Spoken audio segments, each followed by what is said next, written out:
top of the day to you all out there. I say good morning, good afternoon, and good evening. We want to start by going to Obasanjo's book that he wrote titled My Watch.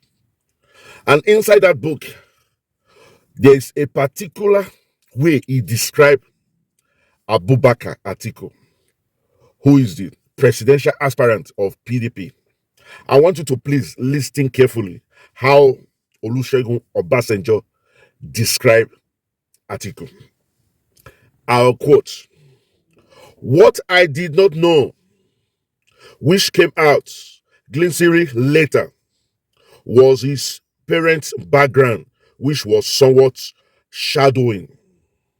His propensity to corruption, his tendency to disloyal, his inability to say and stick to the truth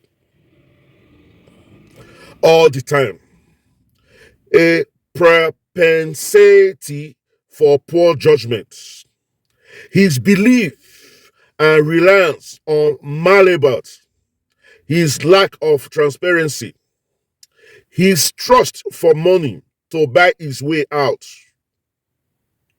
on all issues, and his readiness to sacrifice morality, integrity, property, truth, and national interest for self and selfish interest," unquote. That is our former head of state and our former president, Olusegun Obasanjo, describing Atiku. I want you to take some certain things into consideration. You see, people are shouting, Atikugate, Atikugate, because there is a gentleman who is called Michael Oshologo, came out and said that Nigerians should be afraid of Atiku. That Atiku, he and his children has planned to sell this country. That Atiku is the most corrupt person in the world. That is his picture. We don't want to go into what he said because you will not understand why this guy came out to begin to pour out this veneno on Atiku. The only way you will understand this guy is when you go through what happened between Atiku and Obasanjo. And that is why we are going to take it from the very beginning. So you will understand that what this guy said about Atiku, he said it out of fear for the future of this country. Because Atiku has done, just listen to what Obasanjo said. He started by saying, "What I did not know," which means Obasanjo did not know all this when he started with Atiku. He was not aware of all this, which came out glaringly later. What he did not know, but later he knew. First of all, he talked about his parental background. Was his parental background, which was somewhat shadowing, not clear. His parental background is not clear at all. Let us say some certain things. Do you know that Abubakar, Alhaji Abubakar Atiku, was one of the reasons why we lost Bakassi Peninsula? He provided evidence against Nigeria while he was the vice president of Nigeria. A lot of people have alleged that his origin or one of his parents is from Cameroon. How true it is, we don't know. But we know fully well that he worked against Nigeria, against Obasanjo, and that was why we lost Bakassi Peninsula, a section of a Nigerian land that was so rich in oil. I hope when Peter Obi comes in, he revisits that case. Anyway, he went further to say that his propensity to corruption is that means this man is corrupt. If you listen to the voice recording of this gentleman, then you will know that this man he personified corruption. He personified corruption. He is an architect. He he he provide a means of dodging corruption. That is why I will paste this thing here. He has always been accused, but he has never been convicted. Never. That is how crafty, how trickish, and how smart this gentleman is. We don't know what we are playing with. This gentleman. So he said his tendency to disloyalty. Remember why he was vice? He fought with his boss. He fights with his boss. And when Jonathan wanted to come in, this was the man who disloyalty his party. He crossed over to APC and start fighting. Where is his loyalty to PDP? Then, where is it? Anyway, let's go on. He went further to say his inability to say and stick to the truth all the time. This man is a liar. Wike has come out to say, didn't you and you came to me, you told me, you were the one that even started it, that the chairman of PDP, Ayo, must go. Because when a northern man comes out as the party flag bearer, the chairman has to be from the opposite of where the flag bearer is from.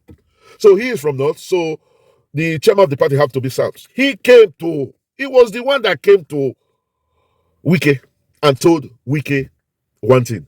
Then he goes to Ayo and tell Ayo another thing. Wow.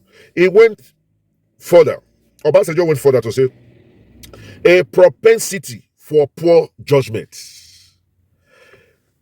He has a poor judgment. How? Do you know that 16 billion to provide power for Nigeria? 16 billion. Nobody knows where that amount went to. And you know fully well, he accepted that they failed to provide power. That they failed. He accepted it. He accepted it that 16 billion was put for power. But they could not get power and they failed. But Nigerians are not asking him, fine, you fail. Where is the money? For example, you've given me a job to fix this car. And it happened I cannot fix this car. Fine. Where is the money or the material that I've used or have changed in this car that didn't work? Where is the material? Nobody is asking him. He went further to say, his belief and relief on malabout. His lack of transparency. That was exactly what Michael was saying. This was the man who created, was it MVP? Is it MVP? Special Purpose Vehicle. XPV. He created Special Purpose Vehicle. He was the one that coined the name Special Purpose Vehicle. He was teaching Obasanjo how to be trickish, how to steal money without leaving a trace. That is why he has never been caught. This is the greatest Maradona of all time. He went further. His trust in money to buy his way out of all issue. Remember the convention, PDP convention, how dollars were flying about. Wike thought he already won the heart of the delegates. But when Atiku started with dollars, we were told so we were giving $50,000 each. And Wike did not only buy delegates, he bought some governors. He bought some governors. At the end of the day, Wike was disappointed because Atiku double buy those governors, double buy those governors. Dollars were flying like no man's business. We heard that Bureau de Change in Nigeria shouts that we don't have dollar no more. Oh shit. His trust in money to buy his way out of all issue and his readiness to sacrifice morality. The constitution of the party talks about morality, justice. Atiku was able to connively with some others. They throw the constitution, they jettison the constitution, they throw morality away.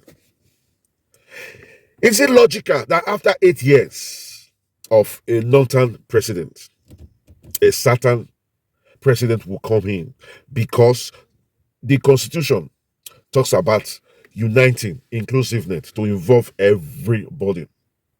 So it was logical that they were supposed to zone the presidency to the south. And even the PDP constitution agreed to that.